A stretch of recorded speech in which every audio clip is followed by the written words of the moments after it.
ինքնապաշտպանության համար սպանելը աներելի է։ Դու կարող եք այդ պահին,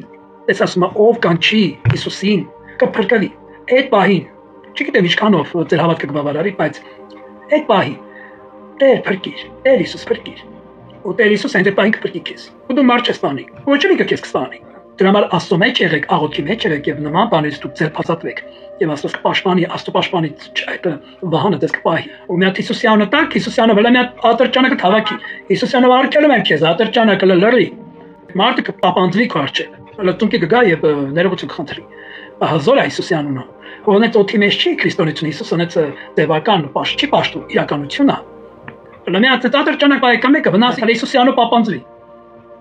Դատարիլը Հրամայի, հրամանտուր, տեղուկ իրականանա, որտեղ նա չար ազդեցությունից է դա անում, իսկ չար ազդեցությունը, եթե Հիսուսյանը տաս, այդ չար ազդեցությունը նա կսպարվի, նա կհերանա, կփախնի ու չի իրականացնի իր չար գործը, չի ծավալի քո վրա։ Ոչ թե սպանություն կլինի, ոչ դու կմեռնես, ոչ ինքը։ Ես Տիրոջն եմ, մեռնեմ Տիրոջ։ Մեռնել Տիրոջ զորությանը։ Սակայն Տերը քեզանից ավելի շուտ է մեռել քո համար։ Դու հիմա ուզում ես մեռնել Տիրոջ զորությանը պետք չի մեռնել։ Տիրոջ զորությունը ճաշակել է պետք։ Դու ճաշակի Տիրոջը, դու վայելի այդ զորությունը,